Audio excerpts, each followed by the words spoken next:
Olá, meus amigos e minhas amigas, vocês que nos ouvem pela Rádio Nova Aliança, 103.3 FM, 710 AM. Sejam todos muito bem-vindos e muito bem-vindas a mais um programa de Justiça e Paz. Vocês que nos acompanham pelas redes sociais do YouTube e do Facebook, no @CJP Brasília, recebam o nosso abraço nesse nosso programa que estreia às 11 horas da manhã dos sábados. Para vocês que nos acompanham pela Rádio Nova Aliança, o nosso programa vai ao ar aos domingos às 20 horas e na sequência vocês acompanham o programa de Dom Paulo César, nosso arcebispo.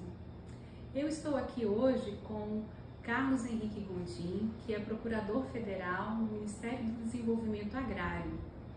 O Carlos também trabalha com povos e comunidades tradicionais, uma perspectiva do direito achado na rua, uma vez que ele é mestrando do programa de pós-graduação em Direito pela Universidade de Brasília, orientado pelo professor José Geraldo Souza Júnior, que é membro da nossa Comissão de Justiça e Paz.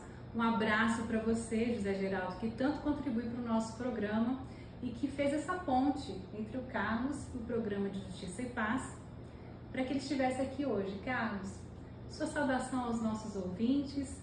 E você tem liberdade para se apresentar e falar um pouco sobre você. Muito obrigado, Ana Paula, obrigado ao professor José Geraldo, obrigado à Comissão de Justiça e Paz da Arquidiocese de Brasília, obrigado à Rádio Nova Aliança pelo convite de estar aqui debatendo temas tão importantes como a reforma agrária, as comunidades quilombolas e comunidades tradicionais. Como a Ana Paula falou, eu sou mestrando em Direito Achado na Rua, na UNB, com a orientação da professora Thalita Rampim e a co-orientação do professor José Geraldo.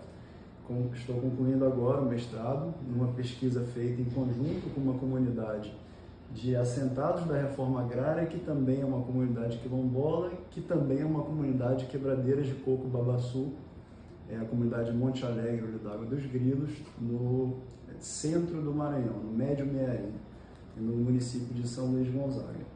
E trabalho já com questões da terra como advogado já há bastante tempo.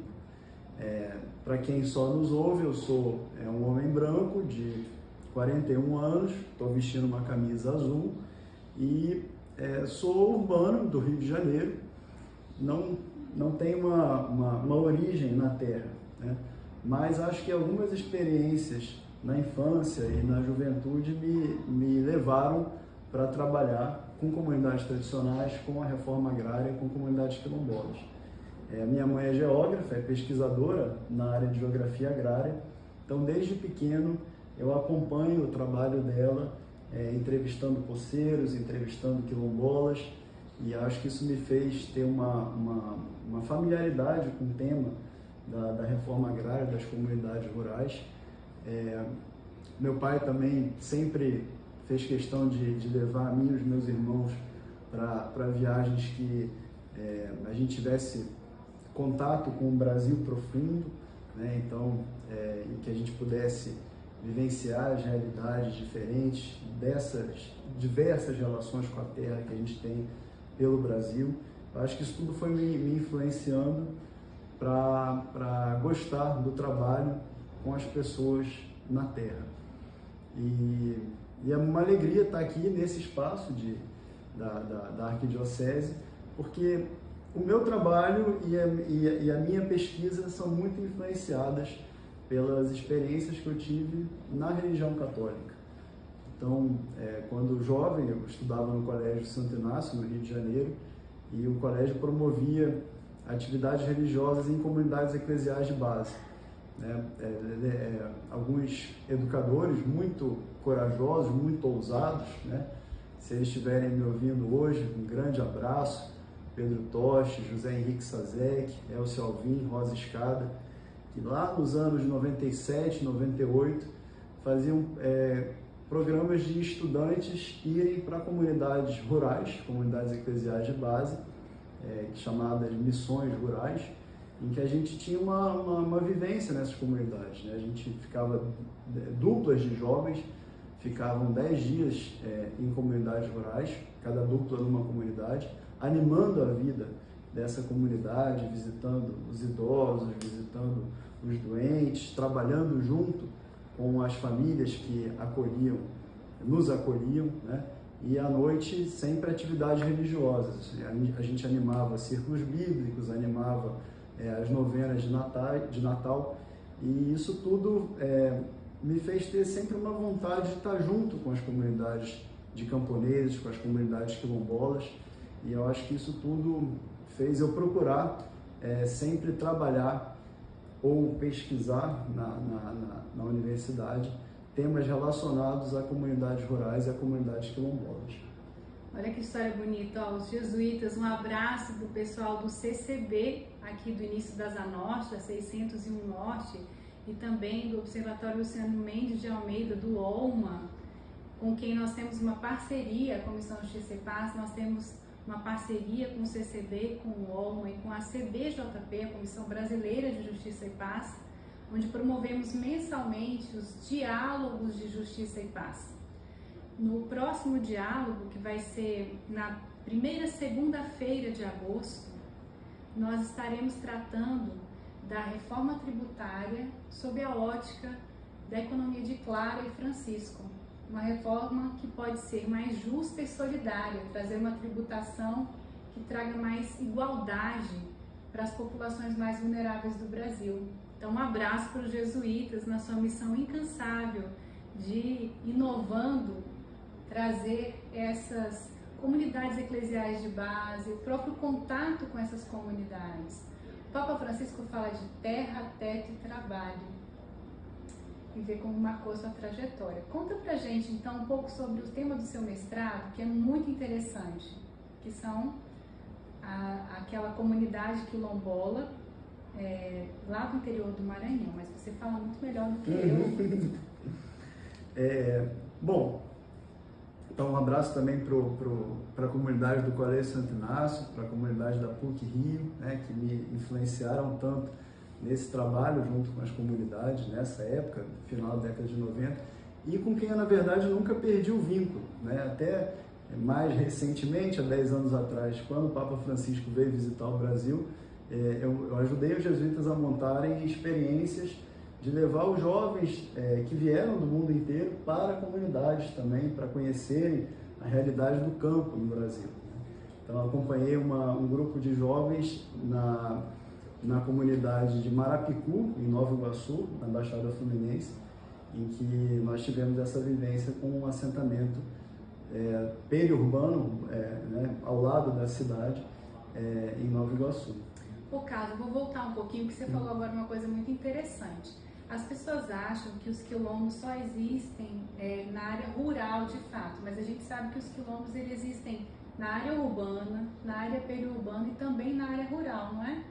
Isso, comunidades quilombolas são todas as comunidades que têm uma trajetória histórica própria, né? uma ancestralidade negra, nem sempre só negros, mas com a ancestralidade da comunidade e com relações diferenciadas com a terra, né? Então isso pode se dar no meio urbano ou no meio rural, né? Em geral, são comunidades rurais, mas a gente tem comunidades descendentes de ex-escravizados que possuem essa relação própria com a terra, com uma trajetória histórica, também nos meios urbanos. Só na cidade do Rio de Janeiro são 2 quilombos urbanos, né? Em Salvador, Belo Horizonte, Porto Alegre, também há vários. Né? Você falou de uma relação própria com a terra. Como é que é essa relação própria com a terra? São relações infinitas, porque infinitas são as possibilidades das comunidades se relacionarem com a terra, né? Então, cada comunidade vai ter sua própria relação. Nossa sociedade quer fazer crer que a única relação possível com a terra é a propriedade privada, né? Em que só é possível ter um único dono naquele espaço de terra. E as comunidades quilombolas, as comunidades tradicionais, algumas comunidades de assentados da reforma agrária vivem outros tipos de relação com a terra, né? Então, mesmo entre comunidades quilombolas, uma comunidade quilombola de quebradeiras de coco, como é a comunidade de Monte Alegre ou da Água dos Grilos, com quem eu pesquisei, tem um tipo de relação com a terra. Uma comunidade quilombola de pescadores vai ter um outro tipo de relação com a terra, porque aí tem o mar também envolvido. Uma comunidade quilombola ribeirinha vai ter um outro tipo de relação com a terra. uma comunidade quilombola urbana, né? Então, cada comunidade vai ter a sua própria relação construída ao longo da história e de acordo com os conflitos e as resistências que atravessaram aquele território, né? Então, quando eu falo de Monte Alegre ou d'Água dos Grilos, eu trago sempre a história deles, porque a história explica o tipo de relação que eles têm com a terra e dentro da comunidade, né? Então, como a gente tem uma diversidade enorme de comunidades tradicionais, de comunidades indígenas, de comunidades quilombolas, de comunidades camponesas, a gente vai ter uma diversidade enorme também de relações com a terra. Todas elas diferentes da propriedade privada que o capitalismo impõe como sendo, né, como se fosse a única forma possível de relação com a terra. Então, especificamente nessa comunidade que você pesquisou, eles têm uma perspectiva mais coletivista.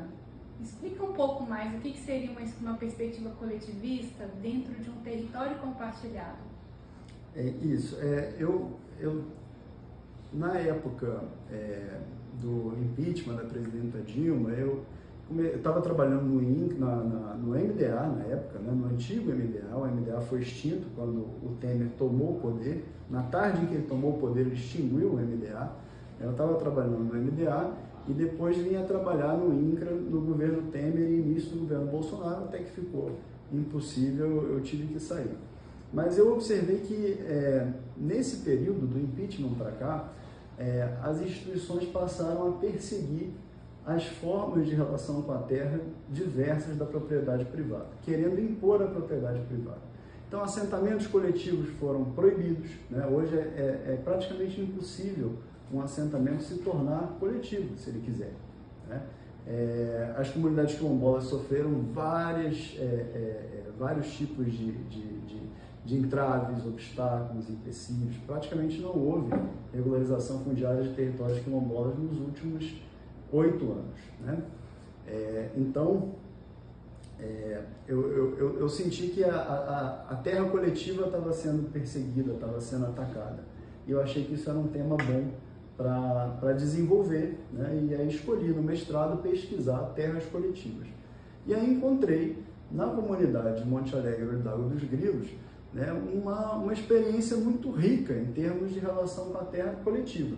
Então, é uma comunidade que hoje é um assentamento coletivo e que vive o uso comum da terra, né? Cada um bota a roça onde quiser botar e usa os recursos naturais de acordo com sua necessidade.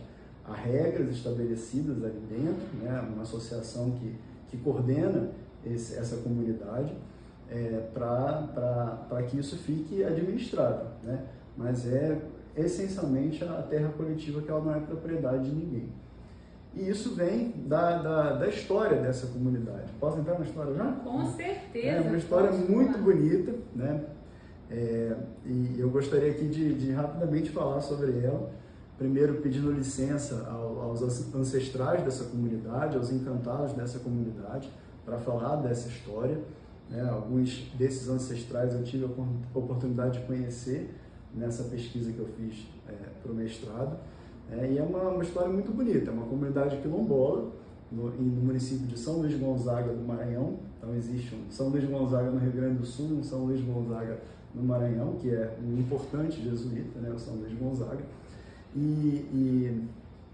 Então, essa comunidade é uma comunidade formada por ex-escravizados, né, de uma fazenda de algodão. Havia ali, no século XIX, o Maranhão inteiro era um grande produtor de algodão. Chegou a ser o maior exportador de algodão do mundo para a Inglaterra, né, durante um momento de guerra de secessão em que os Estados Unidos pararam de produzir ou diminuíram muito a produção. O Maranhão, então, assumiu, né, esse papel de ser o maior exportador de algodão para a Inglaterra. Quando os Estados Unidos voltam da guerra de secessão, voltam a produzir muito algodão, o Maranhão, o algodão do Maranhão entra em decadência e os brancos, proprietários de fazendas, abandonam as fazendas e deixam as fazendas com seus ex-escravizados. Então são várias histórias dessa no Maranhão, e essa comunidade funcionou assim. Veio a abolição, veio a decadência do preço do algodão, o branco então decide sair da terra e vende a terra para os ex-escravizados. Vende uma parte, doa a outra parte. Esses escravizados trabalham para adquirir essa terra, compram a terra e passam a administrar aquela terra, acolhendo ex-escravizados de outras fazendas.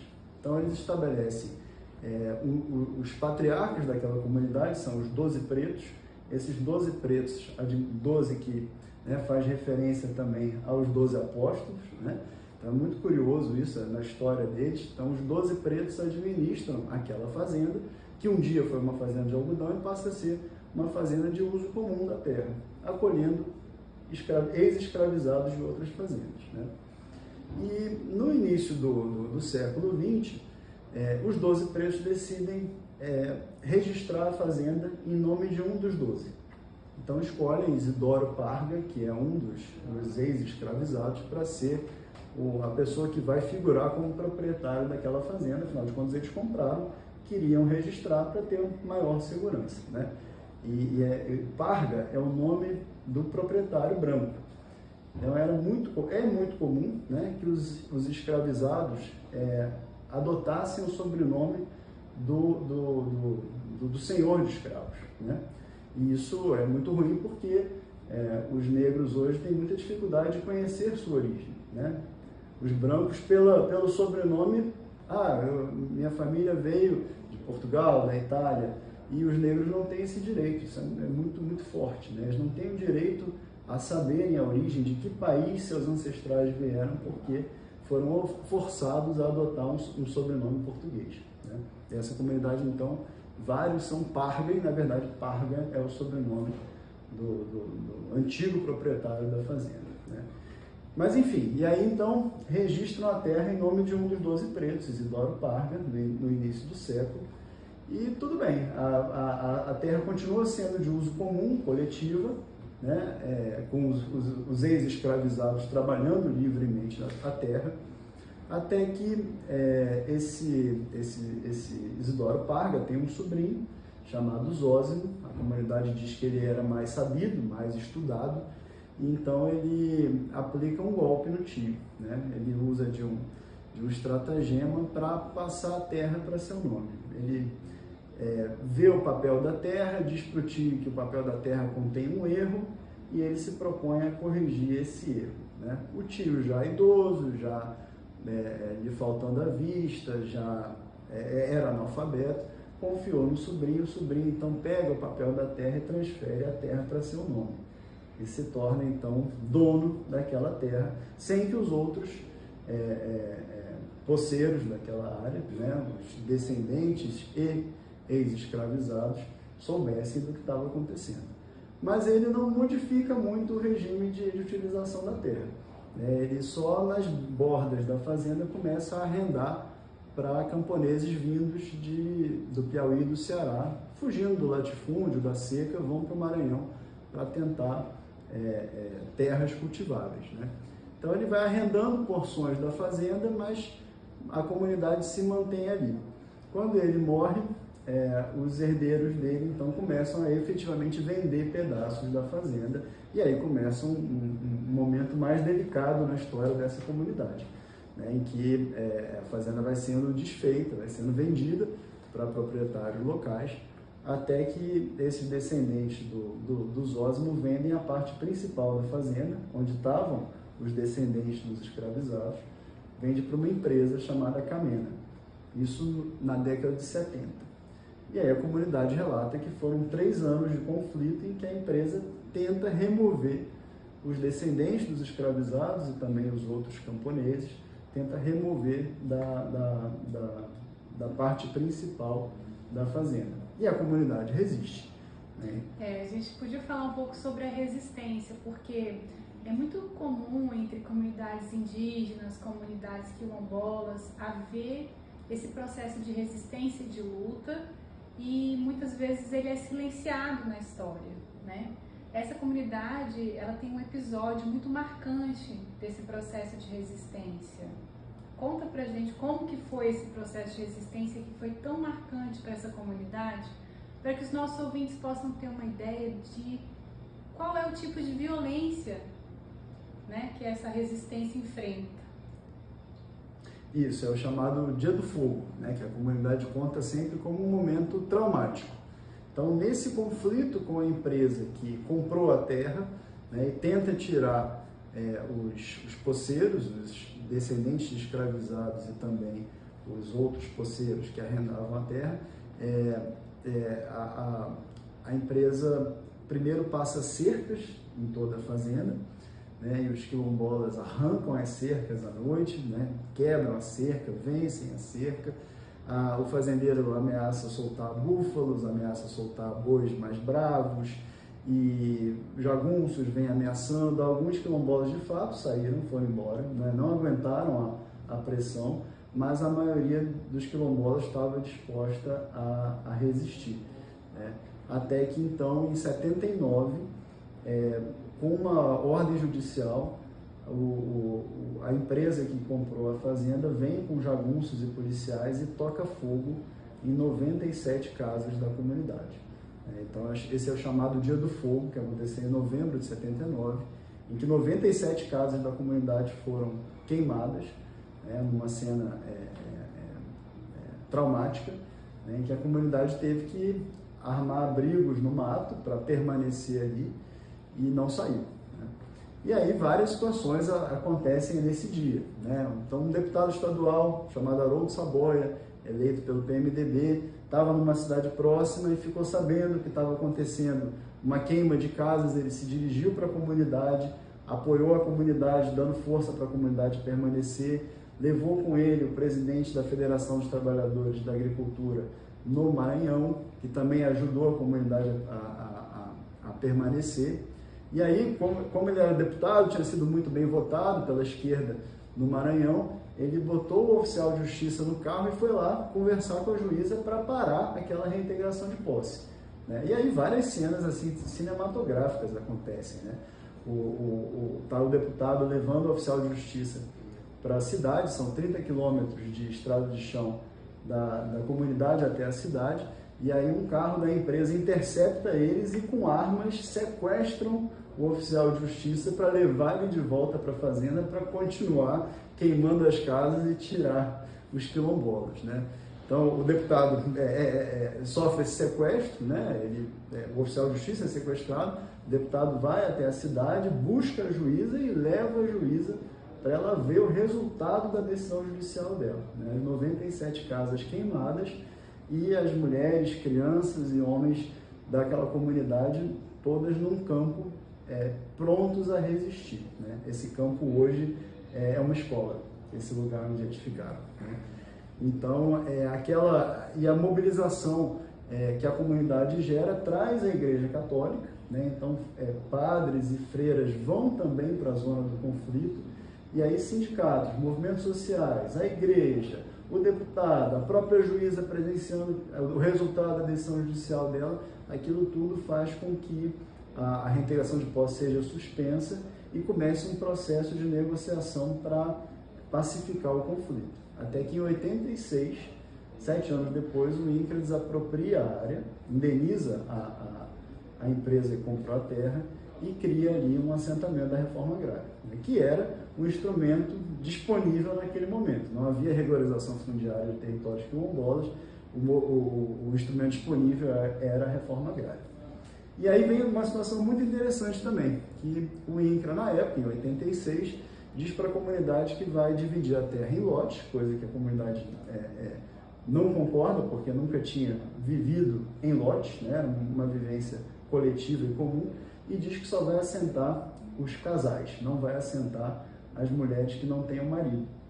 Então a comunidade diz que havia 30 mães solo, que a comunidade chama de mães solteiras, né? Essas 30 mães solteiras não seriam assentadas porque o INCRA não considera que uma mulher sem marido seja força de trabalho. Isso na década de 80, isso em 86. Né? Depois isso modificou e hoje a mulher tem preferência no assentamento da reforma agrária, né? Mas na época era considerada como uma não força de trabalho.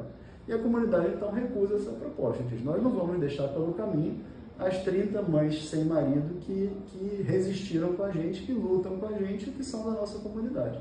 A comunidade então cria um assentamento coletivo. Né? Isso aqui não vai ser em lote, não vai ser como o INCRA quer, vai ser como a gente quer, né? Um assentamento coletivo. E não havia, na época, regulamentação para assentamento coletivo, a comunidade então cria, né? E aí é um direito achado na rua, quer dizer, é um direito criado por eles, né? Que depois veio a ser regulamentado, mas foi instituído pelo conflito e pela prática desse movimento social diante desse conflito. E aí o assentamento vem coletivo desde então, né? Desde que criado em 86. Veja como é interessante uma perspectiva de transição, porque a Constituição de 88 garante a reforma agrária. Ela diz que é um dos objetivos do Estado brasileiro fazer a reforma agrária. E esse grupo, esses quilombolas já tinham, essa comunidade já tinham esse espírito da reforma agrária como uma certeza, como algo de posse do território e de este é o nosso local e, vamos dizer assim, inovando, né? É a ponte entre o direito e a realidade factual, né? Você não tem a limitação formal para a estruturação de como as comunidades em autogestão decidem, né, se constituir, decidem como viver e, vamos dizer assim, a Constituição de 88 traz também essa garantia de respeito à diversidade, no fundo é isso. Uma mudança de paradigma que talvez ainda a nossa sociedade esteja se adaptando. Para a nossa sociedade, às vezes pode ser difícil entender essa perspectiva coletivista. Perfeitamente. A dona Nazi, que é uma das mais antigas da comunidade, ela outro dia me falou uma frase que eu achei espetacular, né? Ela disse, nesse dia do fogo, né, por que a comunidade resistiu? Ela fala, os pretos sabiam do direito deles, por isso não saíram. Então, é um direito deles que eles sabiam que tinham, que era diferente da propriedade privada, né? Vem um proprietário, move uma reintegração de posse, obtém uma liminar para retirá-los, e ela diz, não, eles ficaram lá porque eles sabiam que tinham direito. É um direito construído por eles nessa relação com a terra, né? Diferente da propriedade privada que estava ali tentando retirá-los. E também, assim, a história, né, como você tem um contato tão direto com a terra, um pertencimento do território, e é fantástico saber do seu próprio direito, porque isso também afeta muito, por exemplo, indígenas, né? A gente tem a questão do marco temporal, onde querem estabelecer que as comunidades que estavam no ato de promulgação da Constituição em 1988 é que teriam direito aos seus territórios. Mas a gente sabe também que as comunidades de povos e comunidades tradicionais, de indígenas, de quilombolas, de ribeirinhos, de povos faxinais, eles sempre sofrem essa pressão, né? Da propriedade privada e dos jagunços, das violências, dos assassinatos. É bom ver essa transformação, é bom ver gente que resistiu e conseguiu chegar lá, chegou na linha final. Falando em final, nosso programa está acabando. Então, eu agradeço muito a oportunidade de você estar aqui compartilhando essa experiência e vou pedir para você trazer uma síntese do que você percebe como sendo de mais relevante desse contato com esses quilombolas e o que de lição fica para a nossa sociedade, para a sociedade brasileira em geral, a partir desse desenvolvimento de uma nova visão sobre os territórios. Eu acho que essas comunidades, elas resistem às investidas da propriedade privada, do capitalismo, para tentar engoli-las, né? O capitalismo quer engolir e transformar em mercadoria, em bem de produção, tudo que encontra pela frente, né? E tenta também transformar essas terras das comunidades tradicionais em lucro, né? E essas comunidades resistem, porque têm meios próprios de vida. E ensinam para a gente que a terra é muito mais do que apenas a produção, né? É claro que tem produção, né? Essa comunidade e tantas outras ali no Maranhão plantam, vivem do extrativismo da palmeira do babaçu, né? O babaçu ali tem um papel importantíssimo na economia e na sobrevivência dessas comunidades, mas elas ensinam que é muito mais, né? Os vínculos com a terra são vínculos culturais, são vínculos religiosos, né? Então, como pensar a terra também como um elemento de religião? Essa comunidade é muito religiosa, né? E é muito interessante, eu não vou perder a oportunidade de falar sobre isso, é muito interessante como essa comunidade quilombola é católica, profundamente católica, e vive muitos rituais africanos ao mesmo tempo, né? Então, para mim isso foi muito libertador, né? Ver que a Igreja Católica, da qual eu faço parte, né, que teve um passado muito ruim em relação aos povos africanos, hoje há uma coexistência e as pessoas vivem essas religiosidades ao lado da religiosidade católica, né? Então participei lá na comunidade de festas católicas, com a festa de São Benedito, que também é uma festa de um santo negro, então isso é muito forte nas comunidades quilombolas, com as rodas de tambor, que são religiosidades africanas, né? O culto aos encantados, tem as áreas ali que são áreas de interesse religioso na comunidade. Então, nada disso faria sentido numa comunidade que passa a ser loteada, em que cada um vende seu pedaço de terra para outras pessoas que não têm aquele vínculo, né? Se a gente pensar só numa terra como lucro, né, ela não dá conta desses outros elementos, da história da comunidade, do vínculo da comunidade, dos aspectos religiosos, dos aspectos culturais. Então, acho que essa vivência com as comunidades nos ensinam, né, como viver outras formas de relação com a terra e de relação em sociedade, que não só essa forma hegemônica do capitalismo, né? Existem outras formas e talvez até melhores certamente melhores do que o capitalismo nos apresenta. Então, a gente tem muito a aprender com essas comunidades de outras maneiras de se viver, de lidar com os recursos naturais e de lidar na relação entre as pessoas. A gente tem que fazer uma reflexão, né? Ele está lá em Atos dos Apóstolos, que eles repartiam tudo entre si, cada um trazia a sua produção e colocava à disposição de toda a comunidade. Então, ser comunidade envolve justamente essa troca, ser humano, né? O Papa Francisco nos lembra disso o tempo todo. Nosso programa voou, minha gente. Você que nos ouve pela Rádio Nova Aliança 103.3 FM, você fica agora com o Evangelho comentado por Simone Furquim, que é membro da Comissão Justiça e Paz e nos acompanha ao longo dessa trajetória, sempre trazendo uma reflexão bíblica que se encaixa dentro da nossa realidade. Para você que nos ouve pelo Facebook e pelo YouTube, no @CJP Brasília, o nosso muito obrigado pela sua audiência, que nos mantém nesses canais ativos há tantos anos. Carlos, a sua despedida para os nossos ouvintes. Agradecer mais uma vez a Ana Paula, ao professor Zé Geraldo, Comissão Justiça e Paz, a Rádio Nova Aliança, pela oportunidade de estar falando sobre essa comunidade com quem eu pesquisei, sobre as comunidades quilombolas, e uma alegria enorme estar aqui, porque a religião é um ponto muito forte na minha vida, né? Quando eu vivi essas experiências na juventude com as comunidades, a vocação religiosa foi uma questão para mim, né? Como ser um instrumento de construção do reino, trabalhando nas comunidades, levando uma vida religiosa ou em outras profissões, né? Acabei indo para um outro caminho que não a vida religiosa, mas com uma religiosidade leiga, né? Então, acho que é uma alegria estar aqui, justamente no ambiente em que eu sou, né? Em que eu me formei. Olha que relato bonito, hein, gente? A gente tem uma vivência na Comissão de Justiça e Paz que é justamente leigos e leigas, além do Padre Hernani, um abraço, Padre Hernani, nosso dirigente espiritual, que seguem nesse caminho justamente de se inserir dentro da sociedade. Então, a missão de comunicação é uma das missões da Comissão de Justiça e Paz. Estar aqui com você hoje nesse relato tão bonito é um privilégio e eu te agradeço por isso.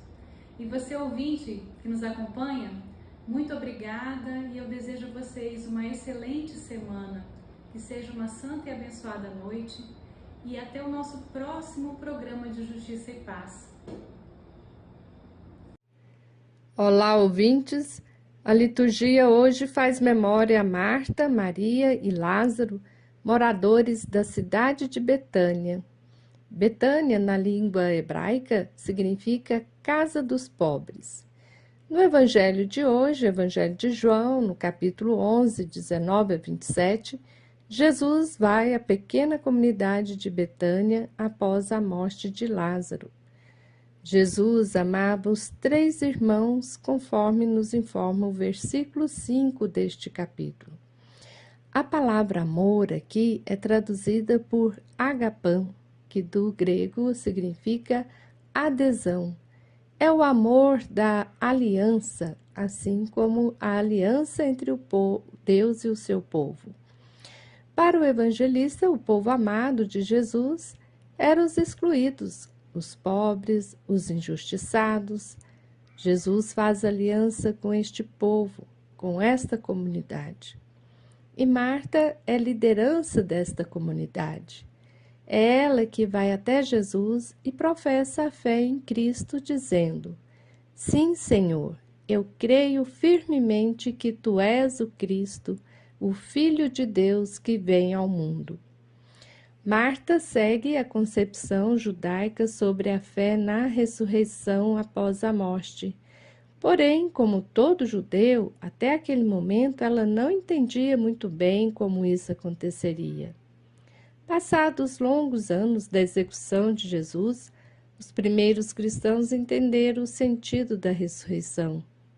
No Evangelho de João, que foi escrito em torno do ano 100 a 120 depois de Cristo, faz memória da vida de Jesus e percebe que ele é a ressurreição e a vida, pois em Jesus a comunidade cristã entendeu o projeto de Deus, o projeto de vida e de libertação para o seu povo.